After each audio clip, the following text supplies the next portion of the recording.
Ya viene.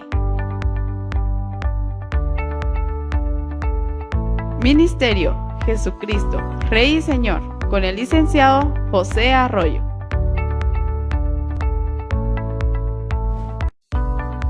Ya viene. Ministerio Jesucristo, Rey y Señor, con el licenciado José Arroyo.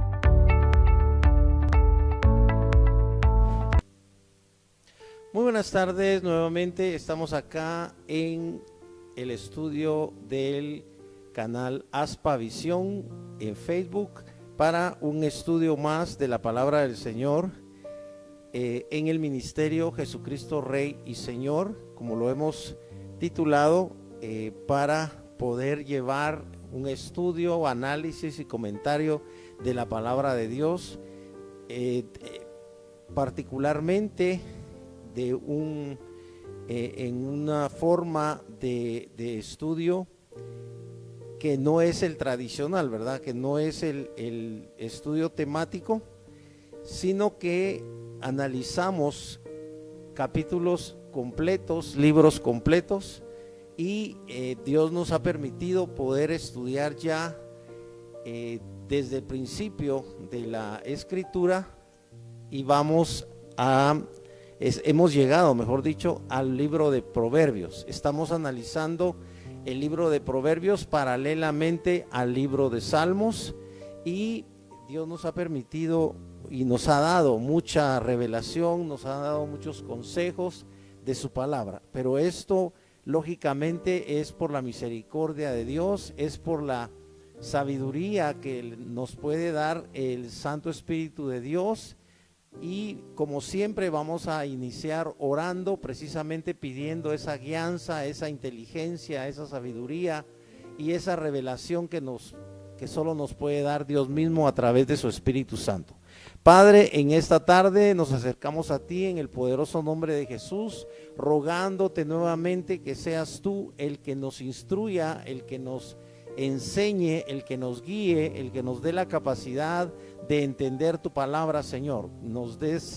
Estamos rogando que tú nos des inteligencia y de parte de tu Espíritu Santo y sabiduría para comprender tu palabra. Señor, hazla sencilla para todos los televidentes y que podamos nosotros entender claramente el mensaje que tú tienes todos los días para nuestra vida. Esto lo pedimos en el poderoso y maravilloso nombre de Jesucristo. Amén y amén.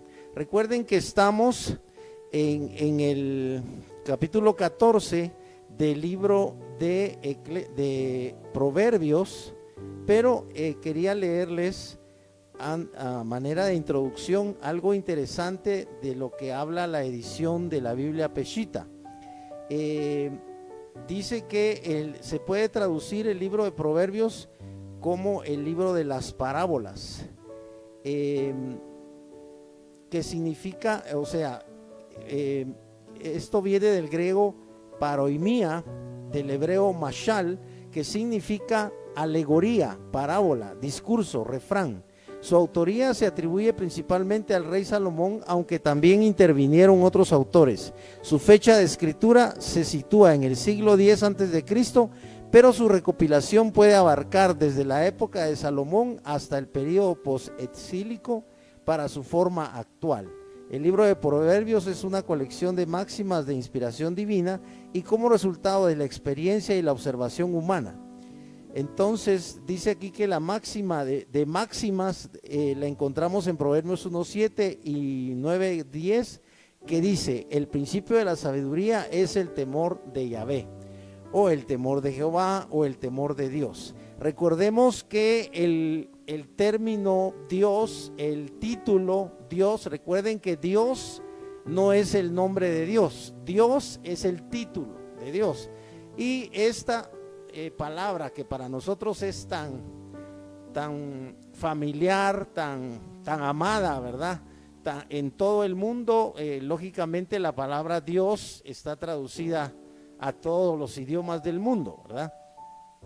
Pero sabemos que esta palabra viene del griego, entonces, y del latín, ¿verdad? Deus parece que es o Dei es también en el latín, y en el griego es Deus. Entonces, nosotros le llamamos Dios, lógicamente a Dios con mayúscula, pero es la traducción del griego, ¿verdad? Viene del griego. Mientras que los nombres en hebreo como Yahvé, como Yahweh o Jehová o Yah, ¿verdad? Recuerden ustedes que precisamente la palabra aleluya es una palabra compuesta que quiere decir alaben a Yah, o sea, a Yahvé. Y recuerden ustedes también que el nombre en sí, el nombre de Dios, solo posee las letras,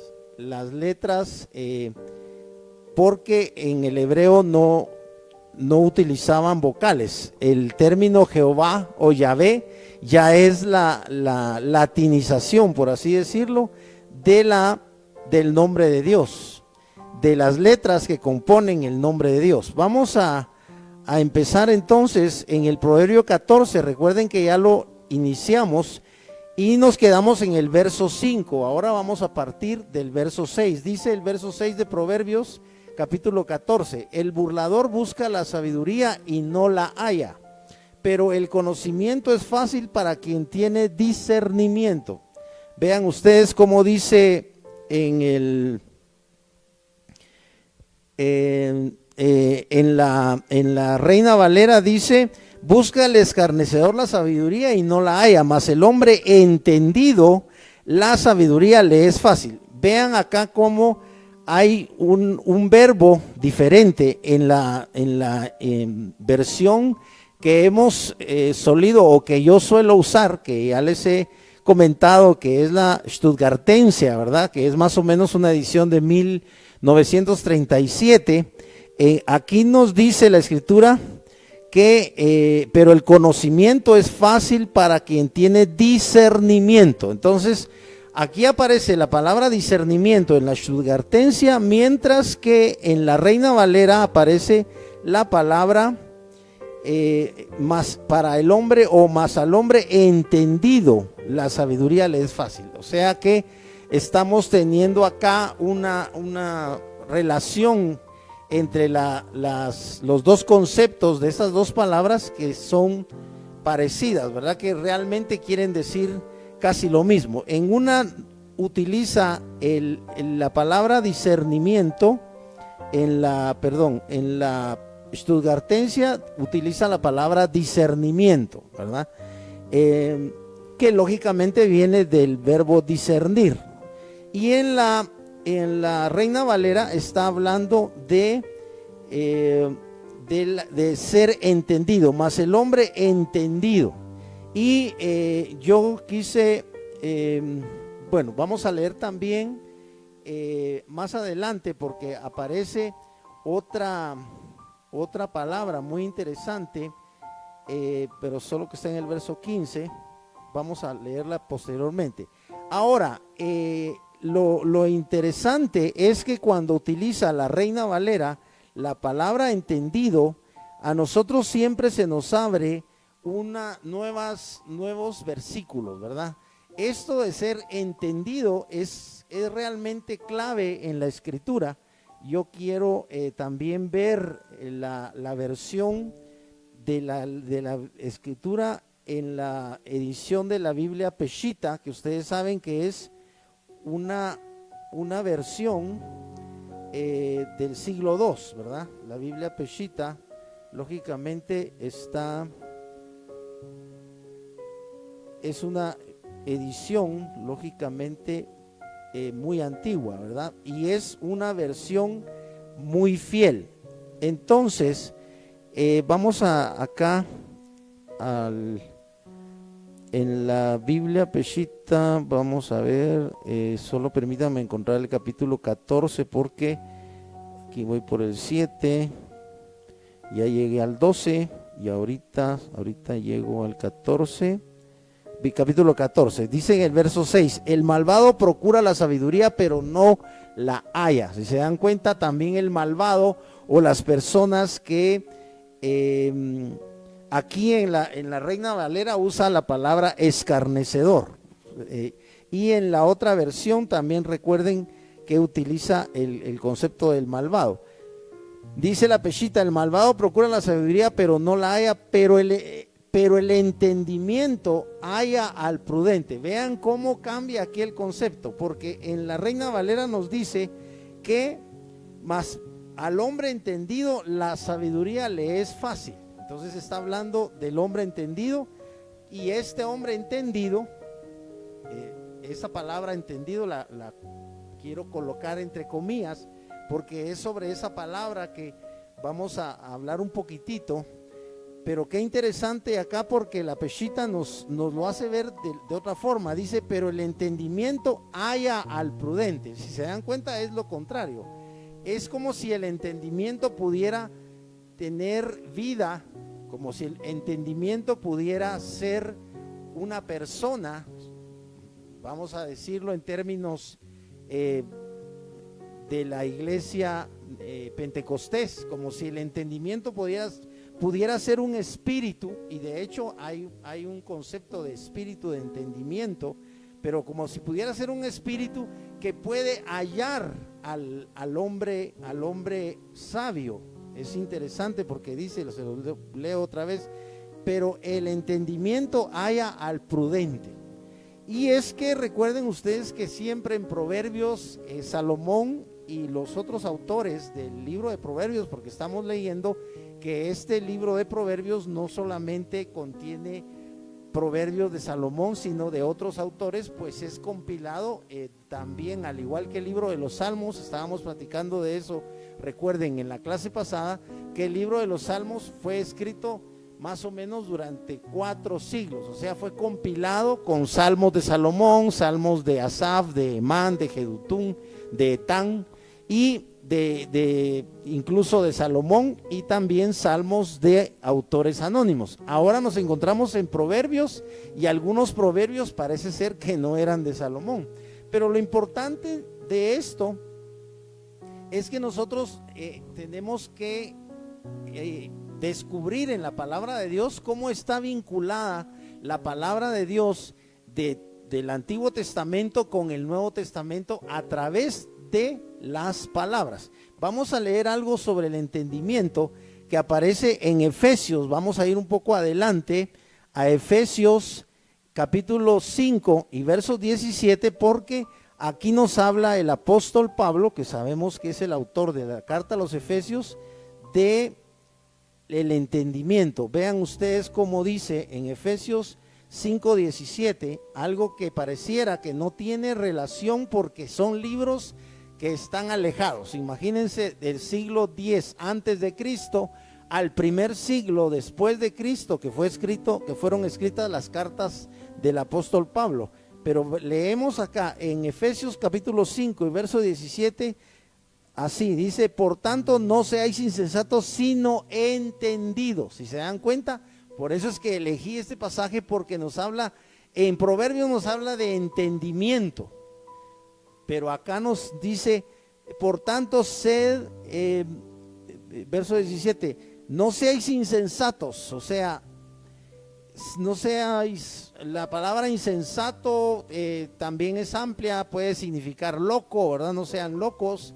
O insensato quiere decir alguien que carece de sensatez. La sensatez tiene que ver con el pensamiento correcto, el pensamiento justo, el pensamiento o la manera de pensar correcta, una manera que está inspirada por Dios, o una manera sabia, una manera que no hace locuras, una manera de pensar madura. Eso es más o menos, quiero ampliarles pues el concepto. Yo sé que ustedes tienen un concepto claro de lo que es una persona sensata, y lógicamente la insensata es la que no tiene sensatez, ¿verdad? O sea, la insensata es la persona loca, la persona que puede actuar a veces arrebatadamente, o puede hacer cosas que incluso son anormales, ¿verdad? Podría decirse, o puede hacer cosas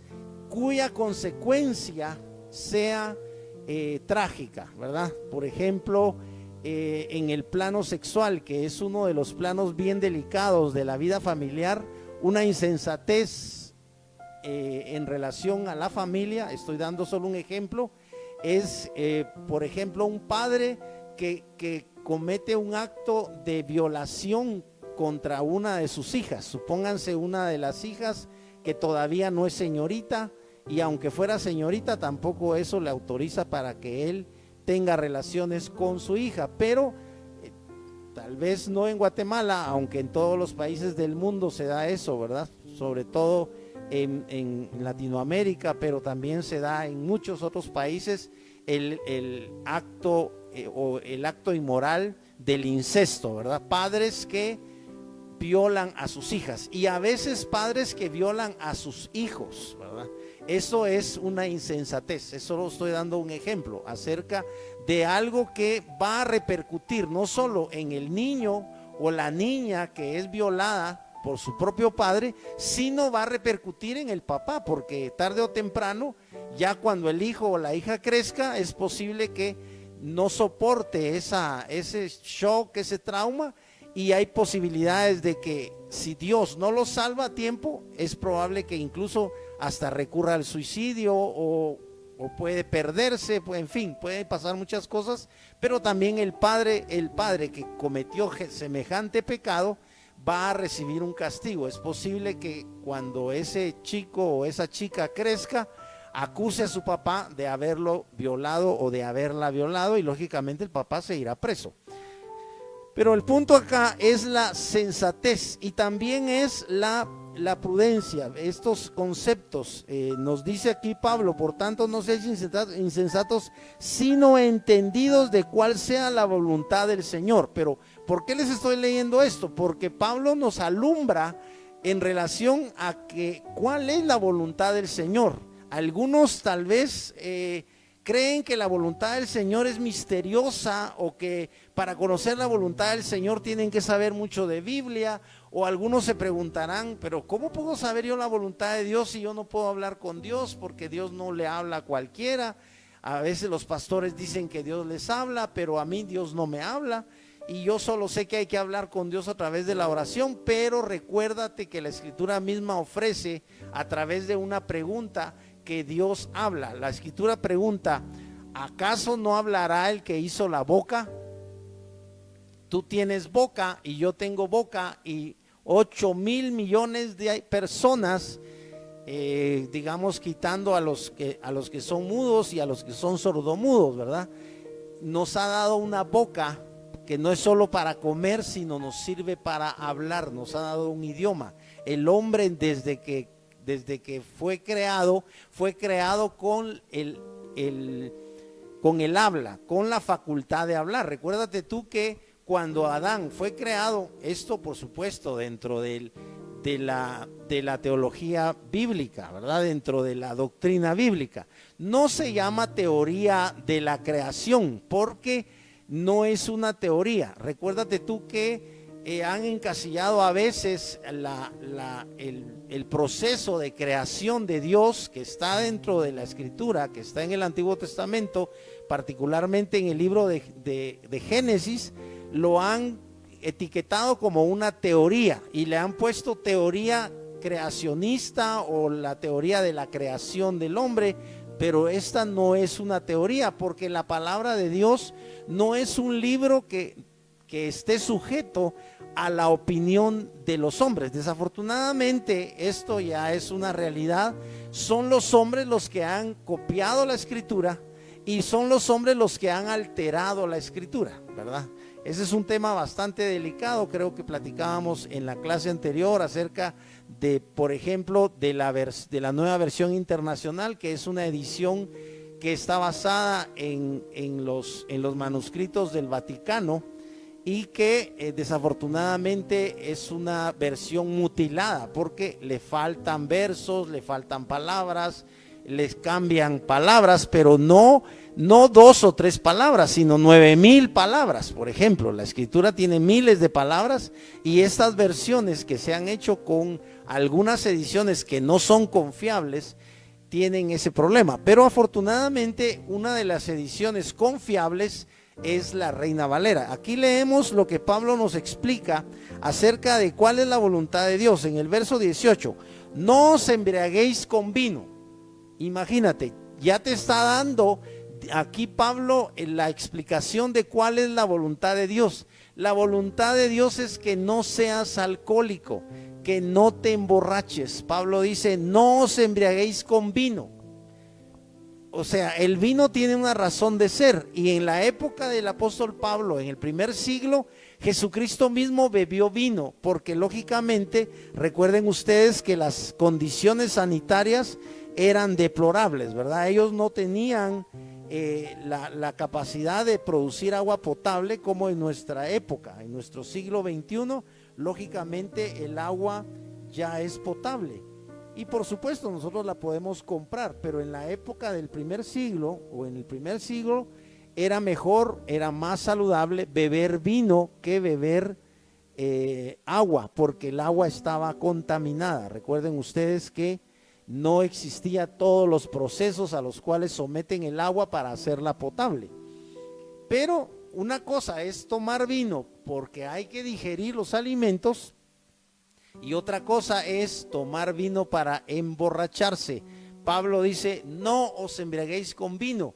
Y traducido a nuestra realidad actual, como ya no solo existe el vino, podríamos extender esta palabra y decir, no se emborrachen con cerveza, no se emborrachen con ron, no se emborrachen con vodka, no se emborrachen con whisky, porque ya existen muchas bebidas alcohólicas cuyo objetivo es que tú te emborraches, que tú te embriagues. Ahora mira el consejo, escucha el consejo, dice Pablo, no os embriaguéis con vino en lo cual hay disolución. ¿Qué es disolución?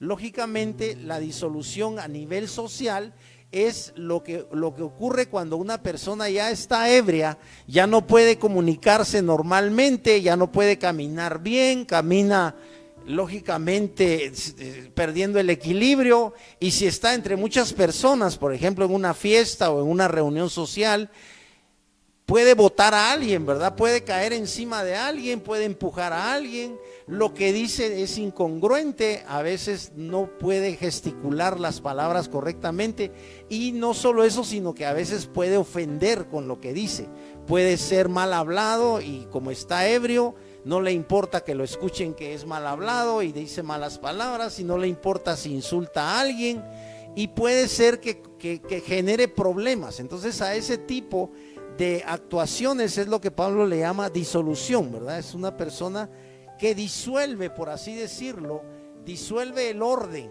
cambia el orden de las cosas. Un borracho es un problema digamos a nivel familiar o a nivel de una reunión social, ¿verdad? Dice, no, en lo cual hay disolución. Antes bien, sed llenos del Espíritu. Imagínate qué consejo tan especial, un consejo tan espiritual, un consejo tan particular. Aquí Pablo está hablando con los cristianos de Éfeso y les está diciendo, no se emborrachen. ¿Por qué? Porque Éfeso era una ciudad griega, y como todas las ciudades griegas eran ciudades paganas. Recuerden ustedes que Pablo se movió durante su ministerio, hizo muchos viajes y viajó a Grecia, viajó a Atenas, viajó a Éfeso, y por eso es que hay una carta a los Efesios, viajó a Corinto, que era otra ciudad griega, y hay una epístola a los Corintios, hay 2 epístolas a los Corintios, y así las diferentes ciudades griegas estaban llenas de vida pagana, ¿verdad? Ellos tenían dioses, incluso recuerden ustedes que los griegos tenían el dios del vino, precisamente, tenían un dios que representaba al vino, o sea, un dios al cual lo que tú le ofrendabas a ese dios que se llamaba Dionisios era tu embriaguez, o sea, algo que para nosotros como cristianos es algo completamente anticristiano, ¿verdad? Nadie puede, tal vez lo haga, pero si lo hace es una insensatez.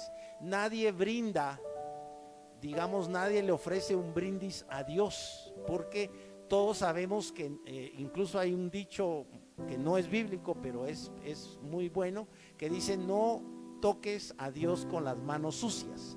Entonces también hay otra máxima que es muy importante, que es no mezclar lo pagano con lo divino, o lo pagano con lo santo. Entonces alguien puede en su locura, en su insensatez, brindar a la salud de Dios, pero Dios no tiene nada que ver con ninguno de los vicios, y sobre todo nos está advirtiendo el apóstol Pablo, y es una advertencia que tiene carácter de mandamiento. Cuando en el Nuevo Testamento tú encuentras alguna orden como no hagas tal cosa, automáticamente es un mandamiento. Dicen los teólogos que solo el libro de Santiago tiene 60 mandamientos. O sea, hay mandamientos que están en el Nuevo Testamento. Los mandamientos están en toda la Escritura, porque la Escritura es inspirada por Dios y es una autoridad. Muy aparte es que tú no la consideres una autoridad, que tú consideres que toda la Biblia tiene errores, que tú consideres que la Biblia no es exacta, no es infalible, que tú consideres que la Biblia ya ha sido traducida y ya ha sido tergiversada y ha sido cambiada, y han sido muchísimos los pasajes en los cuales la iglesia, digamos, la iglesia católica o incluso la iglesia reformada ha cambiado pasajes, pero la Escritura sigue siendo fiel. Hay manuscritos que siguen siendo fieles, y tú debes confiar en versiones como la Reina Valera. Hay muchas versiones, por eso yo utilizo esta versión stuttgartensia. También te sugiero, por ejemplo, la Biblia Peshitta. Hay cientos de versiones que son excelentes. La Biblia de las Américas, por ejemplo, que se utiliza mucho en la iglesia Ebenezer de Sergio Enríquez. Pero tú debes estudiar la palabra, debes ver las diferentes ediciones, y por eso es que al menos estamos comparando 3 ediciones. Nos está diciendo Pablo aquí cosas claras. Nos está diciendo: no se emborrachen con vino, sino sean llenos del Espíritu Santo. Mira qué consejo tan maravilloso. Antes bien, sed llenos del Espíritu. 19, hablando entre vosotros con salmos, con himnos y cánticos espirituales, cantando y alabando al Señor en vuestros corazones. Si te das cuenta, Pablo está dando aquí las claves de cuál es la voluntad de Dios. Por supuesto que este tipo de persona que habla con salmos, que habla con himnos, que habla con cánticos espirituales, que canta y alaba a Dios en su corazón, es precisamente un cristiano. Entonces, si tú te crees cristiano, no eres cristiano solo porque naciste en un hogar cristiano. Digamos, es solo un ejemplo, ¿verdad? Sin afán de ofender a nadie. Si tú naciste en un hogar católico, entonces tú heredaste, por así decirlo, el catolicismo. Mientras que si naciste en un hogar evangélico, heredaste la religión evangélica. Pero ni ese niño católico ni ese niño evangélico lo son realmente, sino hasta que ellos decidan personalmente, decidan individualmente, tomen la iniciativa de fe de entender qué es ser cristiano, qué es ser católico, qué es ser evangélico, y decidan buscar a Dios, decidan consagrar su vida a Cristo, decidan entender, se pongan, por eso dice la Escritura, estamos leyendo aquí, que debemos ser entendidos. ¿Qué se entiende que una persona sea entendida? Pues nada menos que debe ser prudente. Bueno, también la Escritura, aquí vamos a ver más adelante, en el mismo proverbio 14, en el verso 15, nos habla del término avisado, y es oportuno porque parece que no tuvieran que ver, pero lo que quiero hacer es ampliar este concepto de tener entendimiento. Dice en el verso 15, utiliza el verbo avisado, o ser avisado, y esto quiere decir ser prudente, ser discreto, ser sagaz, ser advertido, prevenido, aconsejado, previsor, agudo o avispado. Pero en sí, cuando Pablo nos está diciendo que seamos sensatos, nos está diciendo no sean insensatos, no sean de los locos, no sean de los que no piensan antes de actuar, no sean de los que actúan por instinto, porque a veces las personas actúan por instinto, y cuando tú actúas por instinto, como tienes instintos que no son precisamente, son naturales, pero no son precisamente buenos. Recuérdate que los animales no están sujetos a la moralidad. O sea, un león que caza a un venado o a un ciervo no está sujeto a la moralidad de que el león es un asesino, y no piensas tú en que ese león mató al venado porque tenía algún odio contra él. El león mató al venado porque el león tenía hambre, y el león es un mamífero que es carnívoro, y el león mata para comer. O sea, cuando ya el león está saciado, ya no mata. Pero tú no vas a juzgar a un león y no lo vas a condenar a la cárcel por haberse comido a un venado, ¿verdad? A un perro, incluso cuando un perro muerde a un niño o a una persona adulta, ese perro, lógicamente, si tiene pedigrí, o sea, si es propiedad de alguien, lógicamente tú puedes acusar al dueño del perro porque el perro mordió a tu hijo o te mordió a ti, pero el perro es un animal. No puedes tú acusar al perro y hacerle un juicio al perro, porque es ridículo, ¿verdad? El perro no está sujeto, los animales no están sujetos a la moralidad de los hombres. Los hombres sí estamos sujetos, los hombres, los seres humanos sí somos entes morales. ¿Por qué? Porque los seres humanos no somos animales evolucionados. Los seres humanos somos creación de Dios. Recuérdate que dice la Escritura que Dios nos hizo conforme a su imagen y a su semejanza. Recuérdate lo que dice Génesis, que Dios habló y dijo: hagamos al hombre a nuestra imagen, conforme a nuestra semejanza. Y como habíamos hablado acerca del lenguaje, cuando Dios crea a Adán, tú ves que la Escritura dice que Dios le dijo a Adán. ¿Por qué? Porque creó a Adán ya con la capacidad de hablar. Adán, cuando ya fue creado, cuando Dios sopló sobre ese muñeco que había hecho, dice que lo hizo del polvo de la tierra, lo hizo de tierra, pero sopló y el hombre fue un ser viviente. Y luego dice: varón y hembra los creó. Y tú sabes cómo dice la Escritura que creó Dios a la mujer. Pero el punto es que ya el hombre no nace como un bebé, porque el primer hombre, Adán, no tuvo madre. El primer hombre fue creado por Dios ya adulto y ya con la capacidad de hablar. Lógicamente, después de Adán, porque estaba Eva, todos los demás seres humanos hemos nacido de una madre y hemos sido gestados dentro del vientre de nuestra madre. Eso es para contestar a la pregunta que algunos no saben responder: ¿qué fue primero, el huevo o la gallina?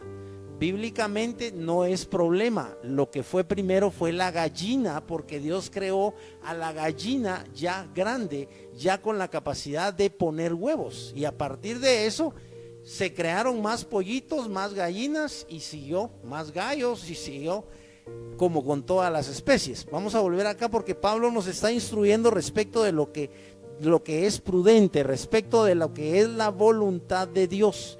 ¿Cuál es la voluntad de Dios? Dice: hablando entre vosotros con salmos, ya lo leímos, verso 20, dando siempre gracias por todo al Dios y Padre en el nombre de nuestro Señor Jesucristo. Imagínate, no siempre damos gracias a Dios por todo. Cuando nos pasa algo malo, es muy difícil que tú des gracias porque te despidieron. O si te robaron el carro, es muy difícil que tú le des gracias a Dios porque te robaron el carro. Era el único carro que tenías, lo usabas para el trabajo, lo estabas pagando, ya habías pagado 50,000 quetzales y el carro te había costado 100,000, te falta de pagar 50,000 quetzales y te lo roban y ya no lo encuentras, aunque tú das la ¿cómo se dice? La denuncia, ya no encuentras el carro, pero es muy difícil que tú des gracias. Sin embargo, aquí dice, dando siempre gracias por todo al Dios y Padre en el nombre de nuestro Señor Jesucristo. Oigan lo que dice, someteos unos a otros en el nombre del temor, en el temor de Dios. Esto también es la voluntad de Dios. Lo estoy leyendo porque tú no puedes preguntar cuál será la voluntad de Dios.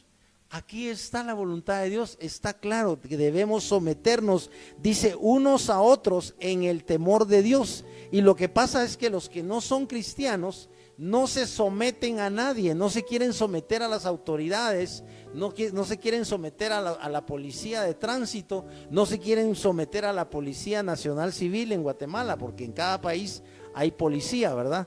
Y tiene diferente nombre. Pero no se quieren someter a ninguna autoridad, y eso se mira desde la adolescencia. Los adolescentes no quieren someterse a la autoridad de sus padres. Los adolescentes desde esa edad, tú te das cuenta que son soberbios. A los adultos ya no nos quieren decir don José o licenciado o no nos quieren dar ese ni siquiera ese título. Los adolescentes por naturaleza quieren tratar a los adultos como iguales y ya no dicen don José sino José, ya no dicen licenciado Arroyo sino dicen Arroyo, porque ellos son soberbios. Pero tú debes entender, y me imagino que si tú eres adulto y como tú ya fuiste adolescente, sabes cómo son los adolescentes. En general los adolescentes son soberbios. El problema es que muchas personas no dejan la soberbia nunca y ya son hombres maduros o mujeres maduras de 40, 50 o 60 años y son soberbios. No les puedes tú decir nada porque según ellos siempre tienen la razón, ellos son prepotentes, ellos son la máxima autoridad, y esto es mentira. Dice verso 22, las casadas estén sujetos a sus propios maridos como al Señor. Esta es la voluntad de Dios, hermanas.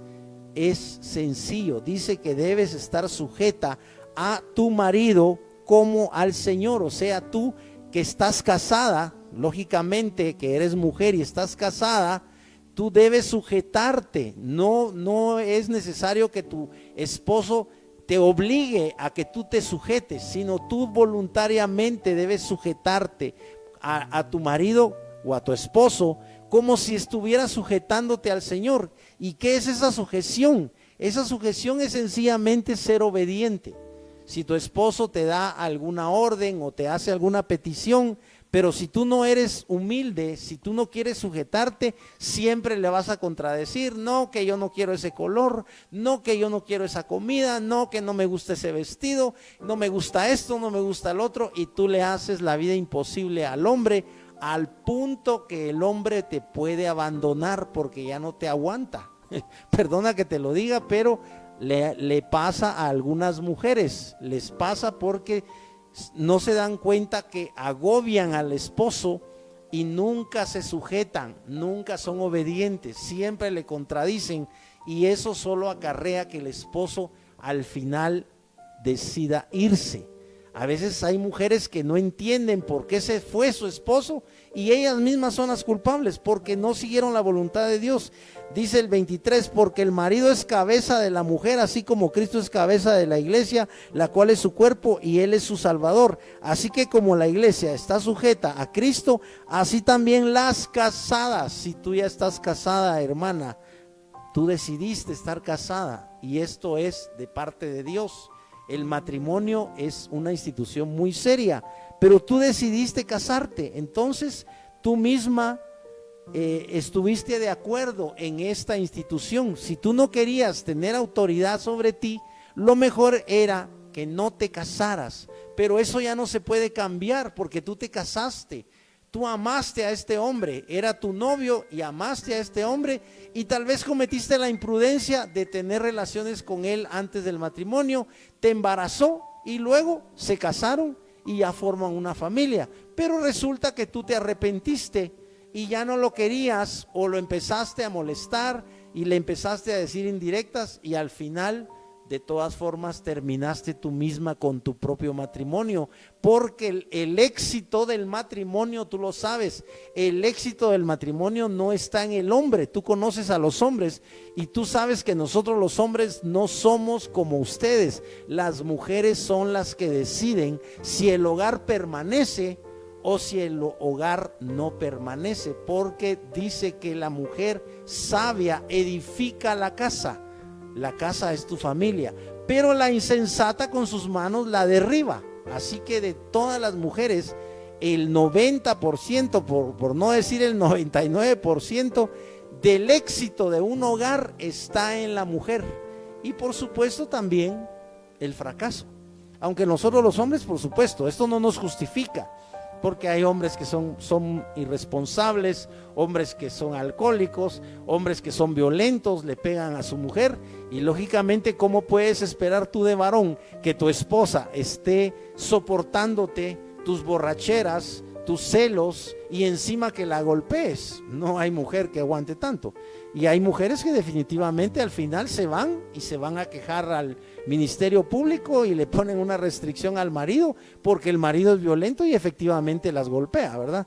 Dice: maridos, amad a vuestras mujeres como Cristo amó a la iglesia y se entregó a sí mismo por ella. Imagínate, esta es la voluntad para los maridos. Por eso lo que quiero hacer ver es que la escritura dice concretamente cuál es la voluntad de Dios. Que tú siendo un hombre casado debes amar a tu mujer como Cristo amó a la iglesia. No la debes amar como una amiga, como una cuata o como una socia de tu empresa o como una empleada. Tú no debes amar así a tu mujer. La Biblia da un ejemplo de cómo, o sea, a qué nivel debes amar tú a tu mujer. Dice: como Cristo amó a la iglesia y se entregó a sí mismo por ella, para santificarla, habiéndola purificado en el lavamiento del agua por la palabra. Imagínate, o sea, que tú como varón puedes, si tú adoptas este rol que Cristo adoptó en su amor a la iglesia, tú puedes santificar a tu esposa, porque si tú eres un varón que se entrega a Dios, un varón que busca a Dios, un varón de fe, un varón que le interesa la palabra de Dios, que se mete al estudio de la palabra de Dios, un hombre de fe que se humilla delante de Dios, tú no tienes que tocar bombos y platillos en relación a que tú seas espiritual. Recuérdate tú la comparación que hace Cristo sobre el fariseo, que dice que oraba en público y decías: te doy gracias, Dios, porque yo no soy como este publicano, porque yo sí ayuno 3 veces a la semana y doy dinero a los pobres y doy mis diezmos. Y él se jactaba, mientras dice que el publicano no abría casi su boca, y el publicano estaba hincado en el altar y estaba llorando y le decía a Dios: Señor, ten piedad de mí, ten misericordia de mí, que soy pecador. O sea, tú no necesitas publicidad en relación a tu relación con Dios, en relación a que tú seas un hombre que se humilla delante de Dios. Por eso Cristo enseñó que había que orar en lo secreto. Dice: métete a tu cuarto y ora en lo secreto. En lo secreto nadie tiene que saber que tú eres un hombre humilde, porque si tú te jactas de ser un hombre humilde, ya dejaste de ser humilde.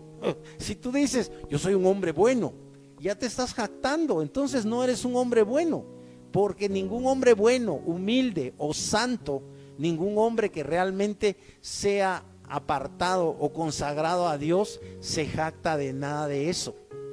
Recuérdate que Cristo, cuando hacía los milagros, les decía a la gente: pero no lo publiques, no digas nada a nadie. Y sin embargo la gente contaba todo lo que Cristo hacía, porque ya sabemos que la gente recibía un milagro y no se podía quedar callada. Imagínate que has pasado 38 años tirado ahí en la fuente de Betesda, y llega Jesús y te pregunta si quieres ser sano, y Jesús te sana de una enfermedad de 38 años. ¿Cómo no vas a estar feliz? Y si eras paralítico o eras cojo y no podías casi caminar, y Cristo te sana, como sanó a través del apóstol Pedro y Juan, que dice que en el templo de la Hermosa sanaron a un cojo, el cojo se levantó, caminó y saltó, porque fue un milagro. Pero el punto es que La oración es en lo secreto.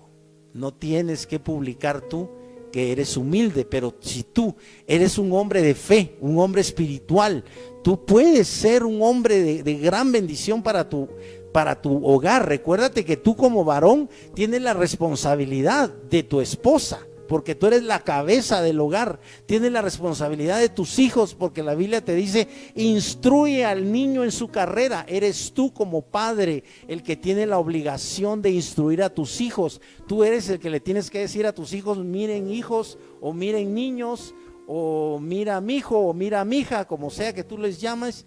No se vayan con extraños, no le abran la puerta a ningún extraño, no hablen con extraños.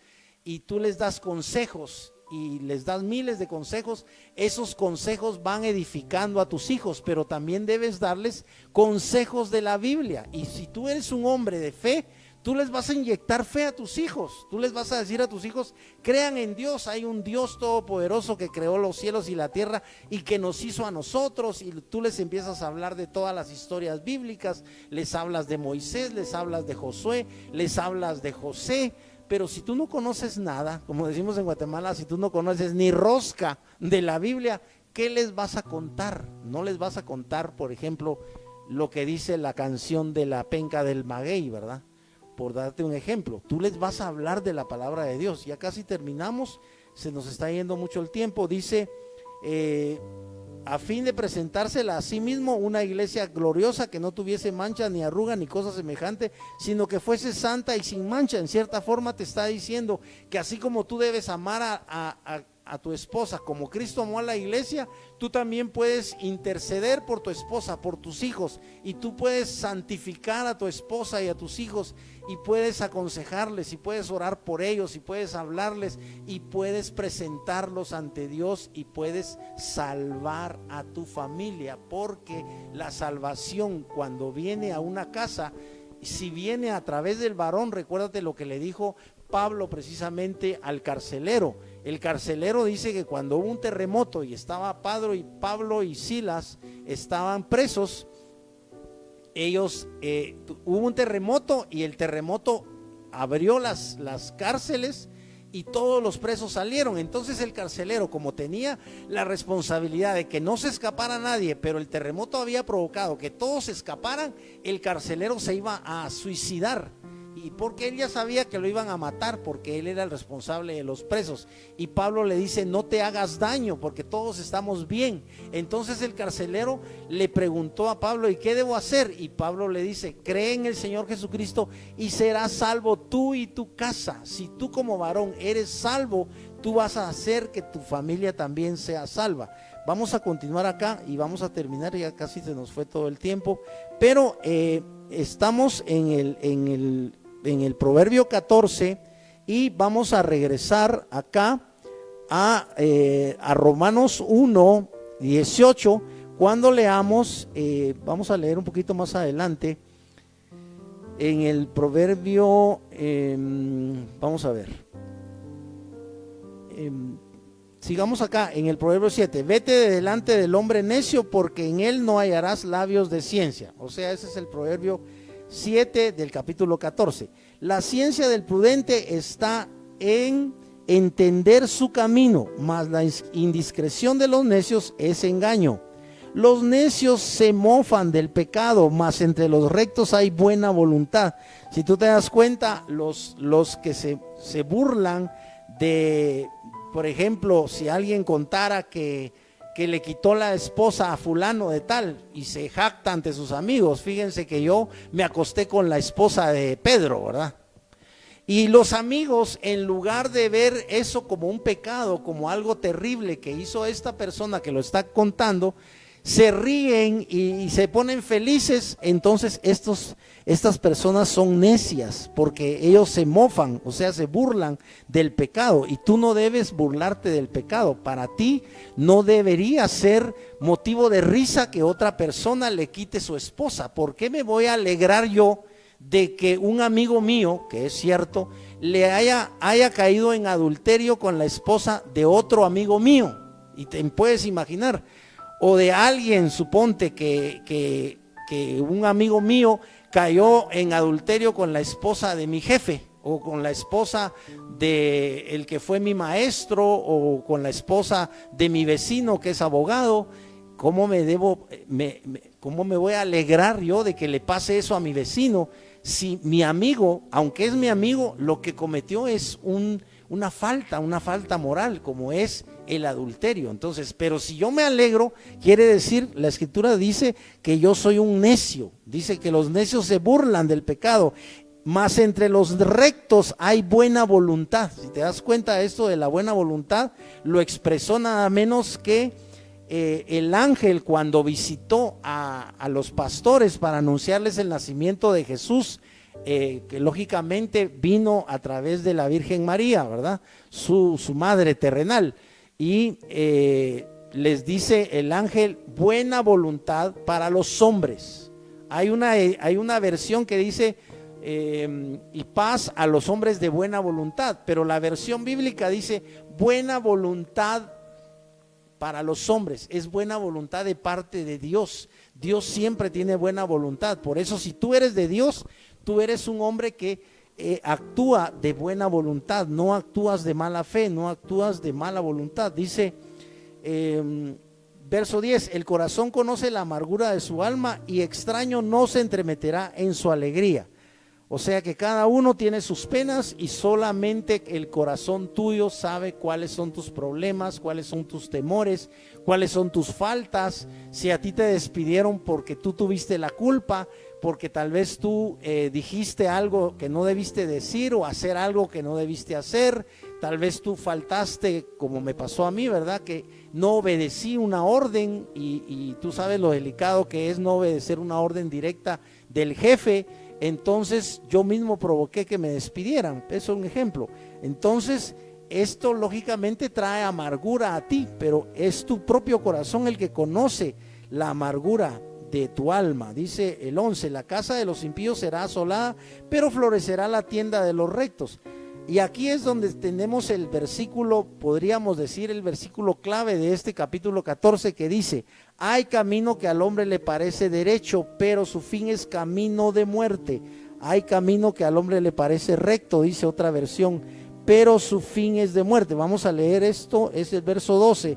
Dice: hay camino que al hombre le parece derecho, dice la Stuttgartensia, pero su fin es camino de muerte. Sigamos con la Stuttgartensia. Aquí dice, y esto es, por supuesto, es enorme en relación a la profundidad de las consecuencias, ¿verdad? Porque esto sobre todo pasa en las religiones, que por supuesto ya se nos fue el tiempo y casi ya no tenemos tiempo para hablar de esto. Podría ser en nuestro próximo programa, pero sucede con algunas religiones que han desechado la palabra de Dios, que no tienen en cuenta a Jesucristo como el camino hacia Dios. Solo un ejemplo, los mismos judíos, tú sabes que desecharon a Jesús, y hace 2000 años que no lo desecharon, lo mataron y nunca creyeron que él fuera el Mesías, que él fuera el Salvador, mucho menos que él fuera el propio Jehová que se había humanizado, que había venido en forma de un ser humano, en forma de un hombre de carne y hueso. Ellos jamás entendieron que Jesucristo era nada menos que el mismo Jehová, porque está en la Escritura que en el Antiguo Testamento que Dios mismo iba a venir a salvar a su pueblo. Jesús es el Salvador y tiene ese nombre porque el verdadero Salvador de Israel es Jehová mismo, y Jesucristo es Dios mismo. Ese es el misterio. Para los cristianos ya no es un misterio, pero para todos los que no creen en que la Escritura sea el libro inspirado y sea la autoridad espiritual, lógicamente no van a aceptar la divinidad de Cristo. Pero nosotros, bendito sea Dios, hemos creído en Cristo y hemos comprendido que definitivamente solamente en Jesús tenemos salvación. Bien, hemos llegado al final. Vamos a orar en esta tarde para dar gracias por esta palabra. Oremos. Padre, te damos infinitas gracias por tu palabra, Señor. Te agradecemos infinitamente porque tú nos permites comentar tu palabra, sobre todo tú nos permites conocer tu voluntad agradable y perfecta. Padre, ayúdanos, te pedimos tu ayuda, tu intervención en nuestras vidas. Danos sabiduría, Señor, danos fe a través de tu palabra, que no seamos incrédulos, sino que seamos creyentes, que seamos hombres y mujeres de fe, Señor. En el nombre de Jesús te lo pedimos con todo el corazón, Padre. Envía a tu Santo Espíritu para darnos fe. Envía a tu palabra, que es la que nos produce la fe, porque sin fe es imposible agradarte, y la fe viene por el oír tu palabra. Señor, que sea la palabra tuya dada a nuestra vida directamente por tu Espíritu Santo, a través del medio que tu Espíritu elija, porque tu Espíritu está aquí en la tierra y es Dios bendito por los siglos de los siglos, y Él es el que puede darnos esa palabra, y esa palabra tuya siempre será una palabra de consuelo, será siempre una palabra de esperanza. Padre, en el nombre de Jesús, que los televidentes tengan en su mente y en su corazón que la palabra que tú les das es nada menos que el verbo divino, que es Jesucristo. Padre, que todos tengamos claros que tu palabra viva es Jesucristo, porque tu palabra dice que en el principio era el verbo, y el verbo era con Dios, y el verbo que es tu palabra es Dios, bendito por los siglos de los siglos, es Jesucristo mismo. Padre, que